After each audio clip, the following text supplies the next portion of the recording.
Going to be a good day, a blue day.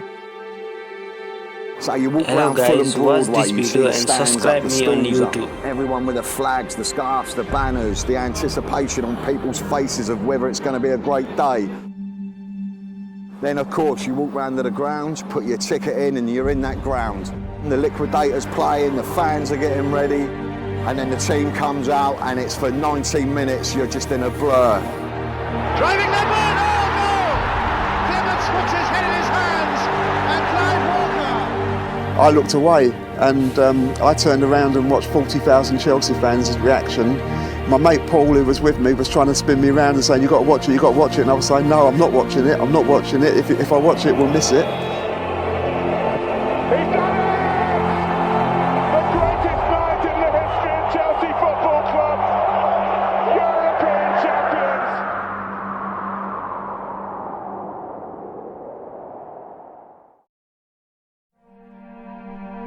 Kelvin Barker, a young 50, started supporting Chelsea when I was 5 years old. Went to my first game in 1970, December 1970, when I was 5, and yeah, been going ever since. First game, December the 5th, 1970, beat Newcastle United 1-0. Keith Weller scored the only goal. Harris, Cook, Houseman, Hutchinson, Osgood. Beautiful ball, Weller!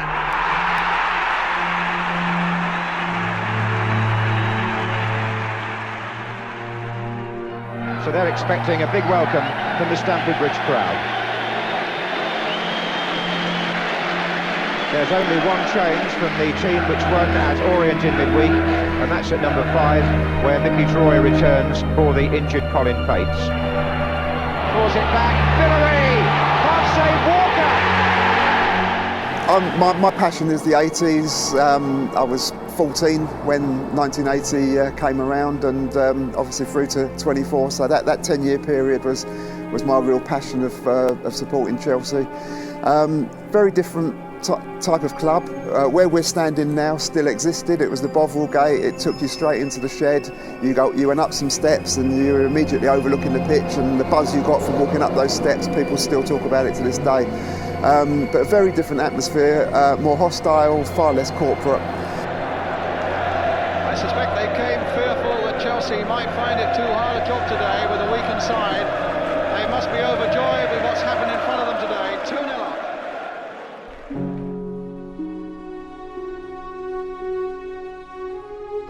I'm Rev Mibbs. I've been a Chelsea fan for 45 years now. First game I ever see, in fact, was Chelsea v Saints here at the Shed. My old man was a Saints fan, but I fell in love with the blue and been there ever since. The ground's changed over the years. We've had new stands put in, and now the atmosphere here is nothing like the old 70s and the 80s, what we used to have. People moan about it now, but social networking's destroyed football. The greatest game I ever went to, apart from Munich, of course, there's a few. Grimsby away, when we took the Hall end over, swapped them away. Our first cup final in a long time in '94, even though we got hammered, it was just a glorious day out in the rain.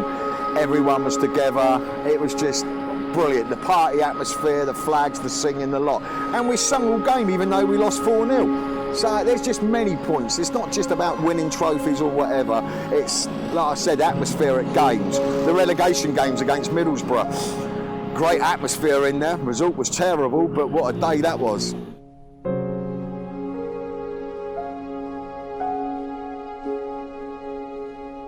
Back in the day, all I wanted to do was have that day out at Wembley, win an FA Cup, and we never really came too close as I was growing up. We won it in 1970, I was 5, I barely remember it. In fact, I was 4 when the game was played, and I vaguely remember it. In 97, the sun shone, it was a beautiful morning, the whole day stayed warm and sunny. We got to the ground, pretty much took our seats. There was 10 men went to mow that happened just before kick-off. We almost basically didn't get to sit down at the end of it because we were up again, because Di Matteo had got the ball, run through the middle, 42, 43 seconds, whatever it was, hit the shot off the bar, and at that point we'd won the game. You know, we'd won it in less than a minute.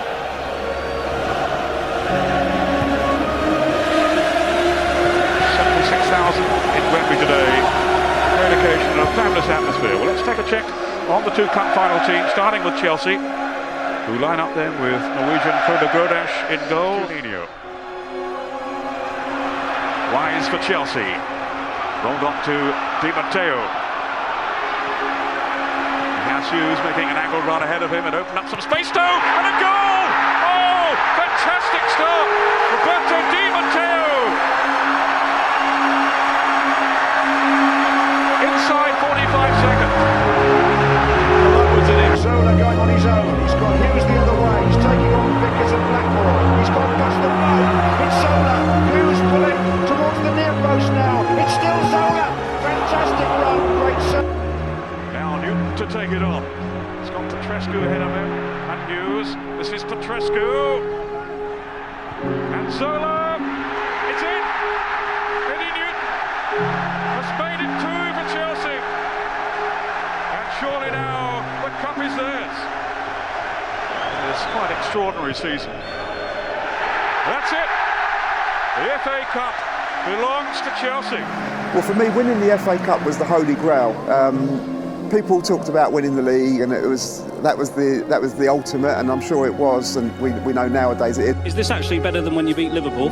It's a lot better. I've been waiting a long time to win something with this club. You know, they've waited 26 years, and my ambition in life was to, when I joined it, was to win something, a major trophy, and we've won one at last. And I can get a Yeti on there. Look at the Yeti.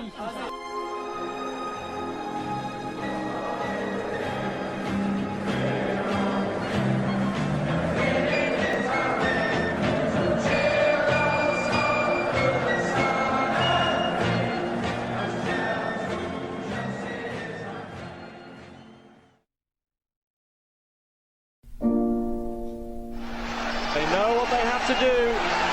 Big names for the big game. And it's not just about finance. These players want the competitive element of competing with Europe's finest next season. Murphy. Curled in. Herpy is in there! And yes! He's given Liverpool a goal! How vital is that? The Liverpool skipper strikes early. 11th minute. Gronkjar. And a header into the corner of the net. It's Marcel Desailly. Would you believe it?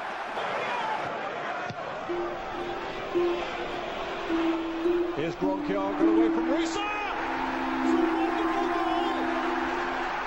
Obviously, at the point that Roman came in and bought the club, we had just qualified for the Champions League, but we'd done it against the odds. Everybody knew that we had some serious financial problems. Really, I don't know that we knew just the extent of how bad it was at the time, but obviously it all changed in the blink of an eye. I was at home, my wife came in and told me, I was actually at home writing my book, and my wife came in and disturbed me while I was doing it and said, "Have you seen the news?" I said, "No, what's going on?" She said, "A Russian has just bought Chelsea and he's a billionaire." And I said, "I knew nothing about it." I went on the Chelsea chat page on the internet and people were talking about it, and it soon became obvious that things were changing. Ken Bates went on Chelsea TV, I think the following day, and said it's all going to change. Life is changing entirely for Chelsea now.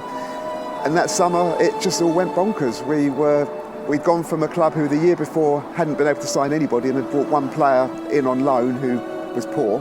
You came to the game, the first home game of the season against Leicester, and the buzz around the place was incredible, and the team was different. Suddenly Frank Lampard and John Terry were on the bench, and we had these other players coming in to replace them. Obviously they got back into the team and did what they did and made history. But it was an incredible summer, and you knew immediately that something was changing.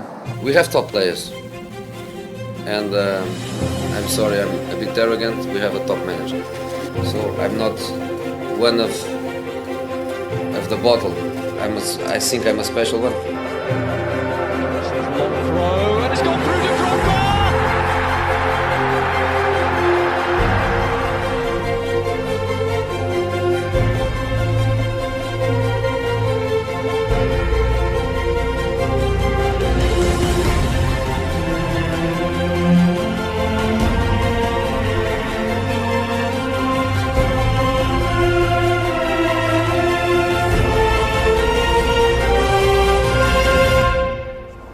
to change. Life is changing.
Champions League final.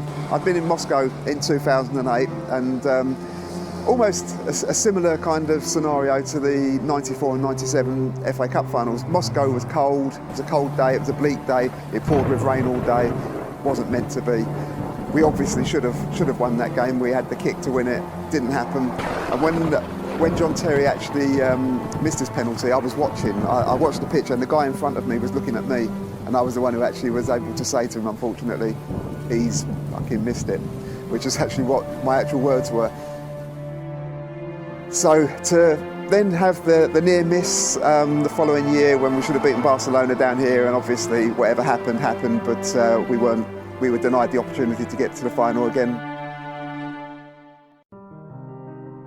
And then 3 years later, that bizarre season under Villas-Boas, where we were a shambles for much of the time.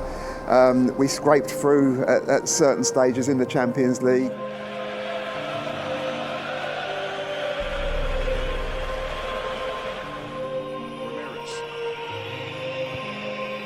In towards Didier Drogba. He's in the game now. Lampard takes it towards Terry.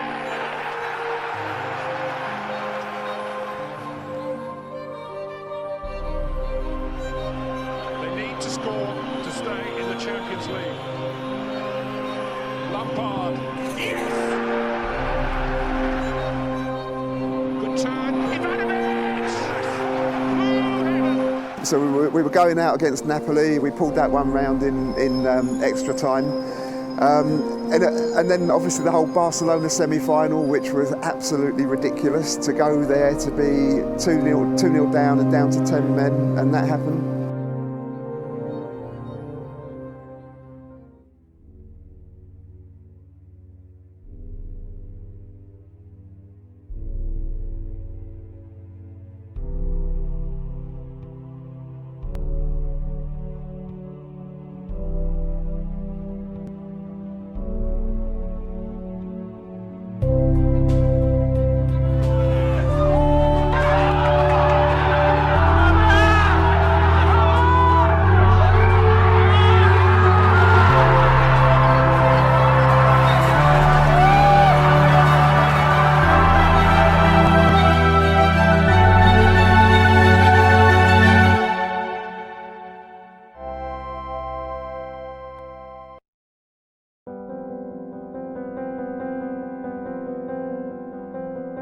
And it was just an all-round fantastic day, really. Obviously one that we'll never forget.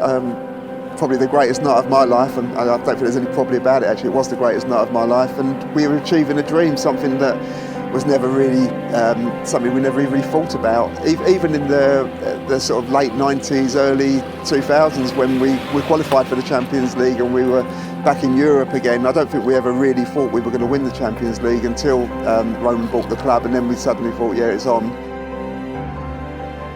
It was just a very strange night. Obviously, we had to set up in such a way that if we'd have gone for the game, we probably would have been vulnerable, so we set up quite defensively. You had Bozingua in there, you had Ryan Bertrand playing, making his European debut. So many big boys missing from the team, and we nullified the threat of Bayern largely. It's been that sort of season. I don't think we'll ever see a better season than this, and you would think if Chelsea could win tonight, could they do it in such spectacular fashion? Obviously when they scored with 8 minutes left and Thomas Muller was getting the crowd up and Arjen Robben was doing what he was doing with the crowd, which I found a little bit disrespectful considering he had a good relationship with the Chelsea fans here. But we all thought it was over at that point. But Drogba, the man again, we got that corner, Torres got that corner, and that alone was worth £50 million. Mata swung it in, Drogba at the near post. Drogba!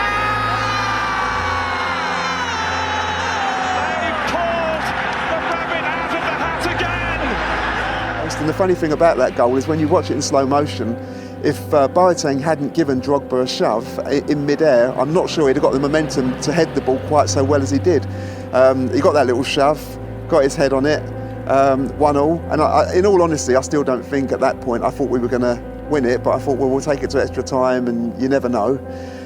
Cech saved the penalty from Robben, which I found particularly enjoyable, given that Robben had been stirring the fans up a bit. And then it went to penalties, and again you sort of thought penalties in Chelsea, it's not just a German-England thing, it's a Chelsea thing. Our record in penalty shootouts is so poor, but on that day, even though Mata missed the first one, from then on they were 4 great penalties, and Cech obviously went the right way for every kick that they took. And on the night, I don't think he got the credit for saving Schweinsteiger's penalty, but when you see it again, when you watch it back, he got a touch on that as well, which is a fantastic save. And then you've got Drogba stepping up to take that last penalty, knowing that if he scores it, we win the Champions League. Didier Drogba, I'm going to say it now, it is written in the stars.